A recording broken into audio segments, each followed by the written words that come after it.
By way of a formal introduction, Shaun Duffenbach. I practiced that over and over. Berkshire Hathaway, Premier Properties, and I really like your email address too, Shaun Austin Realtor. I mean, it's you couldn't Keep it spell it simple. out any more clear. And we know you're Yeah. not limited just to Austin, but the outskirts and all of that as well. So thank you so much for being on our podcast this morning. Yes. Thank you for having me. I appreciate it. Of course. Well, one of the main purposes of, as we've discussed before, is to really help showcase our hardworking realtors' business, their market, what's going on, what sets you apart, so that we can send you more referrals. And so we're looking forward to getting to know you a little bit better. And by way of kind of getting to know you better can you tell us a little bit about what made you jump into the real estate world and what was your journey there? Sure. Yeah. I mean, I really wanted to get into the market around 2008. I was getting out of the military. I was in the Navy. I was stationed in Hawaii. Thank you for your Um, service. yeah. Thank you. I Yes, was thank you. on a submarine. So, it's kind of a lot of fun and a lot of good, times traveling the world and doing that. But I wasn't a career military person. I kind of knew that while I was in there. It was kind of just getting ready for the next step. And real estate had always caught my attention. But when I got out of the military, everything going on in 2008 really wasn't, um, it just wasn't a good time. It was kind of the market crash. And I talked to some other realtors that probably were struggling themselves, and they really kind of talked me out of it. So I spent some time, working offshore in the oil and gas industry, um, traveling all over the world for that too. And doing that type of job, more physical labor, working on in Africa and places like that, it was always in the back of my mind, like I still really want to get into real estate. And I kind of make a joke with people like my broker and other people. It's like there's really no bad days in real estate. I mean, maybe you're not making money, but you're not risking your life or, you know, stuck out on a platform in the middle of the ocean, Right. um, doing that stuff. So that's what, it's always been in the back of my mind. And then after working, like I said, more physical labor jobs for a while and things like that, made the transition pretty easy. So became full-time realtor, and it was about the end of 2017 um, in Austin, and just been full-time ever since. Wow, that's amazing. And since you started in about 17 there, and just prior to pandemic times in 2020, no doubt Yeah, you've seen different shifts in the market and totally. different ways to serve people. So Yeah, that's we kind of rode the wave, and I feel really fortunate that that is the time that I started because I got to experience things when they were normal and they weren't so crazy, which kind of helped deal with everything that happened during COVID. And then now where we're at now, kind of getting back to the way things were. Um, so I think anyone who started a few years after I did maybe had a different experience, and it might have been a little bit harder for them. Yeah, you got in when the market was it got on fire. I remember Austin was the talk of the town because everyone was wanting to move there because it's a beautiful, beautiful area in Texas, and it's so great to it has great restaurants, it has a great community and all that. So you got in really at a great time. So would you mind sharing the a market update on Austin? I know you cover a big area. And it seems like it leads the news sometimes on CNN where, constantly negative news and they're talking about that Austin has gone down. But is that really the case? Yeah, I mean, I think it's just getting back to normal. I mean, during the peak of, we'll call it the madness or whatever, it was kind of like 30% over asking, or you're not going to have a shot. right. Um, and I remember specifically one house, maybe like a three-bedroom, two bath in Round Rock that was, you know, 350, 400,000, somewhere in there. Really nothing special about the house. It had 120 offers on it. Oh, Um, Oh, so goodness. it was like Wow. I kind of felt bad for the listing agent. No right. kidding. I mean, like who's going to sort Wow. through all those offers? But um, since then, I think it's not so much negativity, it's just coming back down to earth. They were labeling us like Silicon Valley 2.0, and Hmm. and I think a lot of people that did move to Austin maybe did it without doing a lot of research, and you know, if you come from California, maybe you miss the mountains or the ocean or something like that, but maybe not used to how hot it is. In Texas, the summers are pretty brutal. So the market's really just kind of settling out. I mean, I think overall we're still a lot more affordable than a lot of metro areas, and there's still a lot of deals right now. Our issue right now is just that we have a lot of inventory. So it's not really that the market's declining, it's just that buyers are taking more time because they have more options. And then on the flip side, it's harder to sell because you have so much competition. So if you're unrealistic with your pricing strategies, it's going to hurt you. It's not a guarantee that your house will sell. Uh, I think like in the past, price reductions kind of made it seem like something was wrong with your house. Right. It's not really the case anymore. Now it's just doing what you need to do to sell. So, you know, you always want to do the best for your sellers and get the most on everything. But if you do get an offer, you need to really consider this might be the only offer you get. So you got to try to, you know, work with them. And then the flip side of that with the buyers, you have a lot more time, a lot more options, you know, and you can be more aggressive with your offers.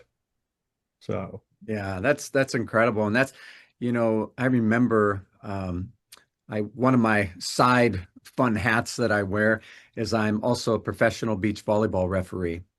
oh, nice. So I don't Very know if cool. you're familiar with, but in Austin, the AVP, the Yep. Association of Volleyball Professionals, would always come there Yep. each year. That was our regular tour stop. So I've been to Austin many, many times, and I can tell you that we always came, I think, in May, and I'm like, the first time we came in August. I'm like, are you out of your mind?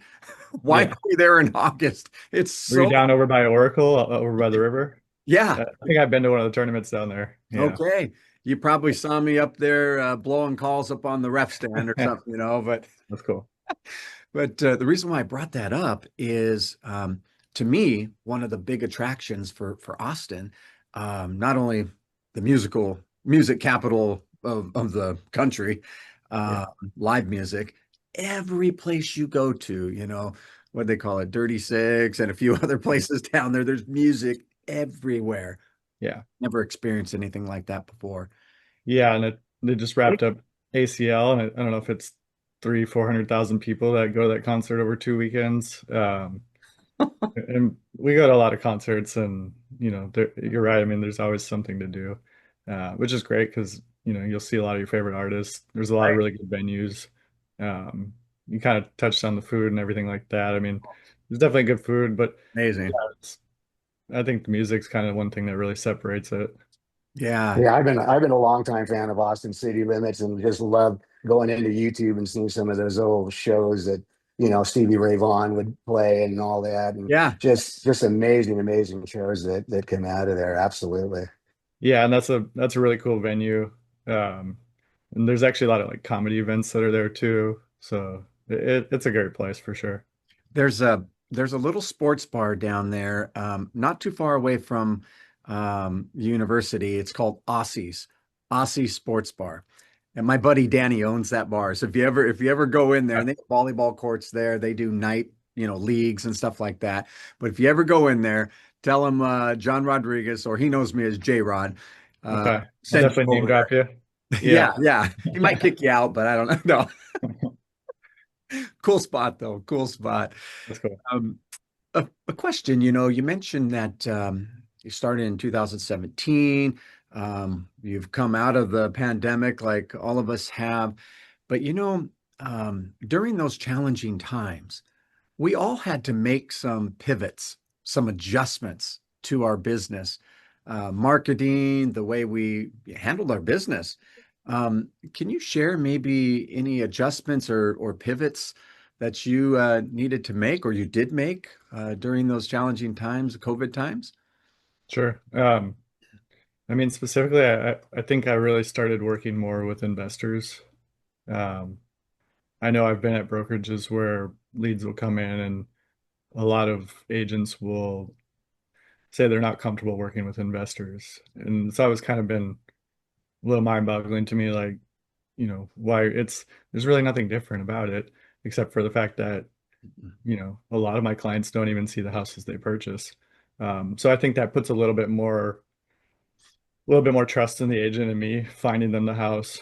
Um, but one thing that I did that I think maybe is a little different from some agents is when working with investors, I'll also kind of offer property management services to them, um, going through all the way from finding the house to closing on it, and then putting it up for lease, doing the background checks, putting the tenants in there, and then kind of like co-managing with the client. Because, like I mentioned, a lot of them won't ever see the property. Uh, Right. some fly in, some don't, and it's always great when they do. But I try to make it as easy as a process as possible for them, especially if they're not going to see the house. Um, so I'll kind of co-manage it with them, being like, if the tenant has an issue, they'll email both of us, and then we'll kind of collaborate, and then I'll basically take care of it. It's not really anything that adds a ton of work to my schedule, but I think um, in such a tight, market with the margins being where they are, saving them 8, 9, 10% per month makes the house a lot more feasible, you know, and opens them up to potentially buying multiple properties and then getting the referrals and things like that. So I think that's where my business has really taken off. Well, Well, that's a beautiful value add because, what a lot of realtors don't understand is that investors will buy possibly once, maybe twice a year, where you have homeowners buy what now, 7 to 10 years. So Sure. if you can provide a service like what you're doing, that means you're going to have constant, uh, income coming in and also a sphere of influence that's great. And then as investors know each other, it always seems like. So that Exactly. really makes it great. Well, I know this person, I know this person, which Yeah. then introduces you to more people. So clearly that you're taking a street that a lot of people just don't even go down. And that, great thing that you did that. That's awesome. Good for you. Absolutely. And you're totally right. I mean, they know people, and then if you do a good job for them, they're usually the first people that want to refer because they Mhm. understand the value that you've put in and the time. Um, and it just kind of takes off from there. And it's something that I'm interested in myself as far as investing in property. So I can kind of show or share my personal experiences with the properties that I have and doing the same thing with them. Um, and a lot of times it's been, more focused on new construction. Not always, but there's a lot of things that go along with that, getting the warranties. And, when the inspection report comes out, the builder pretty much fixes everything. Then you have a year to 2 years with warranties and stuff like that. So it really makes the property pretty much turnkey and hassle-free. Um, the short-term rental market in Austin's a lot more saturated. So, we can still work with clients that want to do that. But like from personal experience, it's like, are you going to go stay in the house, wake up there, see what it's missing, what it needs, how much money you're going to put into furnishing it, everything there. So the long-term 12 plus month rental market's probably been the strongest, wow, most that's for sure. great. And you know what I love too is you went out and created work. You went out and created a service that people need, especially investors. And now, as people come through, maybe they'll rent for 12 months, but they're ready to purchase. And now you've created that secondary sort of referral source, not only with your investors, but now with new potential home buyers coming through their leasing properties. And now you can help them. So what a great pivot. Absolutely. Yeah, absolutely. And again, those are people that are, usually very grateful for your help. And a lot of times they just don't know what it takes to buy. They just haven't, you know, so having the right connections, putting them in touch with the right people, you know, that's really what it's all about. And just being for them. It's like I said, it's not really anything that is a burden on my day or, I still get to go golfing once a week, Yeah, so and you know what? Most importantly, you've done is you've gained their trust because really, they're when they're ready to go buy, it's a big decision for them. But if you already have that built-in trust, now they know that they can whatever challenge, whatever it is, you're there for them. So that's outstanding. That's a great way to be able to help people. yeah, it definitely opens you up to a whole group of people that you might not normally have access to. And a lot of the leasers, a lot of them have their own agents, and I would say maybe 50% don't. Um, and so that's pretty beneficial. Yeah, that's amazing. Well, Great job with that. I mean, we always like to ask that question, because there are some, as you probably know, and are maybe we're even friends or colleagues with them. They left the business. They left the business when things got tough because they couldn't pivot. They could not make the adjustment, or perhaps they chose not to roll up their Sure. sleeves. They were used to being like an indoor cat. They get fed, Yeah, got everything they need, all the comforts, instead of being that outdoor cat where they got to go out and hunt and kill for their food, and totally. decided to take that path and say, what extra service could I offer? Yeah. And Ruben said the trust factor just went up, your referrals went up. And so what a great example that you set. And no wonder why you're staying successful. Yeah, I know. And a lot of people think that, I wouldn't say a lot of people, but the people that I've talked to are like, maybe I can get into real estate. It's like, well, of course you could, but are you willing to, you know, to go the extra mile? And that's kind of something I like to think was part of my military background was on the submarine, you don't just have one job, you have multiple jobs. And, it's like your normal job, your maintenance, your damage control, standing security watches, things like that. You're putting in 15, 16-hour days a lot of the time. It's not always like that in real estate, but there's times where, you're getting overworked. Um, and a lot of times people will get a couple closings in 1 month and then they'll take a little time off. Right. But that's when everything's going well, like that's when you need to hit it even harder. So true. We were talking yesterday as a team in fact, we were talking to another team of realtors in the San Diego Imperial Valley area yesterday. And, you know, around this time, a lot of people are holiday focused. They're already thinking of their time off and their schedules and basically coasting, and we'll pick it up in January again. We're just the opposite. While everybody's resting, while everybody's planning for the holidays, we ramp it up a notch and we go gangbusters with our marketing, with getting out and helping our realtors grow their business so that come January 1st, we already have things in the pipeline. We don't have to Absolutely. start January 1st to get things in the pipeline that may mature in, February, March. And so I like your approach where you're staying active, proactive, Hmm. getting business, helping families and helping others be successful too. That's amazing, Shaun. Great job. Yeah, you nailed it with the proactive. It's something some of my clients will know. They'll hear me say it, but you want to be proactive and not reactive. And that's a big part of it. In Austin, school starts a little earlier than a lot of places. It's usually like around the first week of August. Mm. And it's also kind of about that peak time of year where people are getting exhausted from the heat. And so like that's the time to take a little vacation, you get out of there, things slow down right after school starts for a few weeks, and then get right back into it. Yeah. No, that's great. Well, a question that we have too that relates to the general theme of our podcast, the mindset of a champion, what sets you apart and Ruben and I apart, is we kind of like your thoughts on what does having the mindset of a champion mean to you? And even more importantly, how does that affect your daily routine? Part of it's just having long-term goals. A lot of people are more short-term focused. You want to see where you're going to be 5, 10, 20 years down the road. So a lot of that is, do I want to do this forever? Do I want to set myself up so I can, maybe do something else or, you know, make things a little easier for down the road. So that's part of it. But yeah, I don't know, a lot of people have it and some people don't. It's just something that's kind of built in where I want to be working. I want to go the extra mile for people. I want to make sure that they're always happy with the services I'm giving them. I mean, I have other interests too, but um, when you do well at this, you can kind of expand into other things. But that's that's part of it is just working, not taking days off. Like, you can take certain days off here and there, but um, you know, having clients on Vacation the right West now. Coast.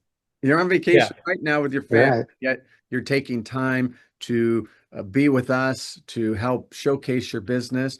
I mean, it's case in point what you're saying. Sure. Yeah, and um, having clients like on the West Coast, you sometimes will work late at night. Having clients on the East Coast, you're working early in the morning. But yeah, just making yourself available. Try not to make any clients wait if they're calling or texting, emailing, whatever it is. Just be responsive at all times. And that's probably the best thing because, like, when it comes to sales, I don't think anyone likes being sold. You don't want to be sold a car. You want to pick the one you want. It's the same thing with the house. Like, there's no benefit for me to push you into buying a house. I can't do that for one. And two, if you're not happy, then we're not happy, and it's not going to help. So, um, having the mindset of a champion is one thing, but also kind of just going with the flow a little bit. You don't want to be pushy or salesy or anything like that. It's really just about providing the data and the information and then helping them get through the process. You know, Setting expectations is a big thing. Yeah, that's huge. You mentioned responsiveness. That one truly resonates with myself. And when I'm asked what sets you apart, John, one of the first things I say is I answer my phone every Yeah. time. Yeah. I answer my phone. I respond to my text. Um, I'm known for that. Doesn't matter. I mean, unless I'm dead, which I haven't been there yet. So always answer it. Or Yeah, if I'm on a conference call or a Zoom or something, I will send a quick message on phone, call you right back. Say something. exactly. That's so important for Yeah. our clients, for your clients, for our clients that we're servicing, like our realtor partners and title and people like that. Say something and say it now. Don't wait a Yeah. day. I can't understand how people stay in business that way.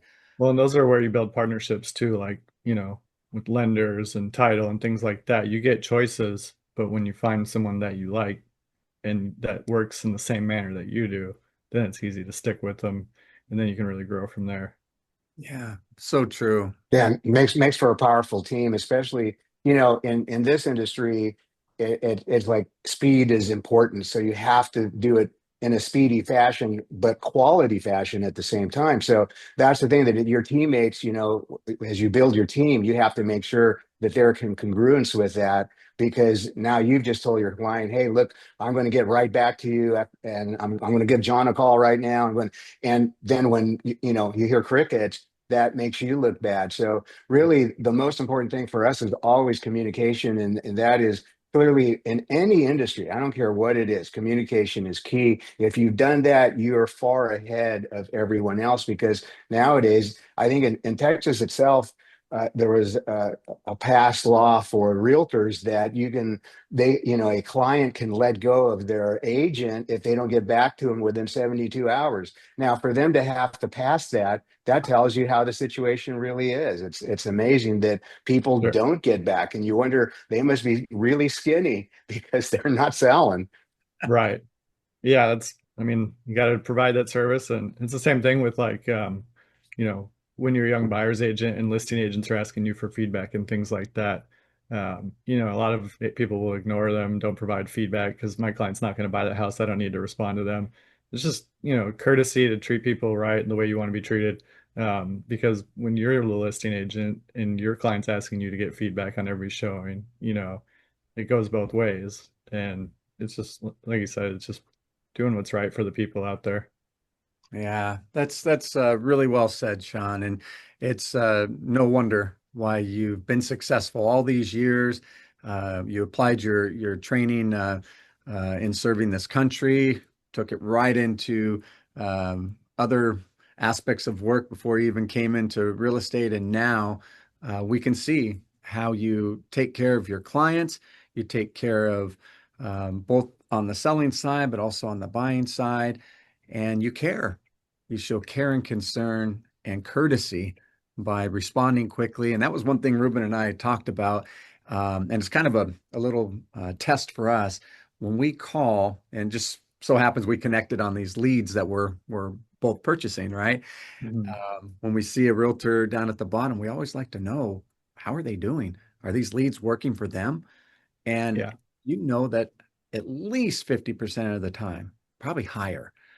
They don't answer their phones when we call, or I'll follow it up with a text. Hey, Yeah. it's nothing. And I'm thinking to myself, hmm, we all have this just glued to us all the time.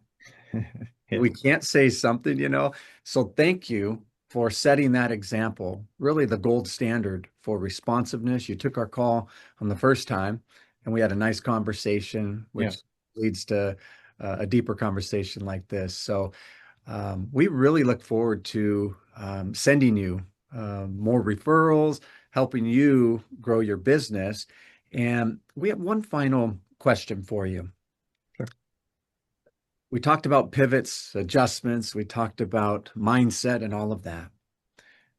But what advice would you have for perhaps newer realtors or maybe realtors that have been in the business for quite a while to stay successful as we close out this year? I can't believe we're already closing out 2025, but moving into 2026 and beyond, what advice would you have for them to be successful? It's a tough question because there's a lot of things that you need to do, and a lot of it really is going through the processes and figuring it out. But I would say, obviously put your clients first, but stay true to yourself and try to find people that are like-minded to work around. At the beginning, you might have to work with places that are just providing leads, and you might not be happy um, with the way they do things or whatever. But find something that works for you and stick to it. And, don't be afraid to ask for feedback, and always understand that, you know, because in real estate, some people like to make themselves look so successful, and you think they'll never get there. And it's really not about that. If you're providing, your best services to your clients, you'll become successful and you'll get the referrals. But ask for them too. Um, but it's just know that your value that you can provide is, you know, it can be top notch, even if you're not there yet. It's important to stay in the loop with everything that's going on and the changes in the industry, and knowing what other people that are successful are doing. But work hard. I mean, that's the main thing. Yeah, that's so good. One of the things that when my wife and I talk about staying successful, because she gets to hear all my day and my night, and one of the things that I'm always reminded of is staying intentional Hmm. and know your why. My why is my wife. And Sure. waking up every day with that intention of that's my why. I'm going to go help more families so I can also help my why.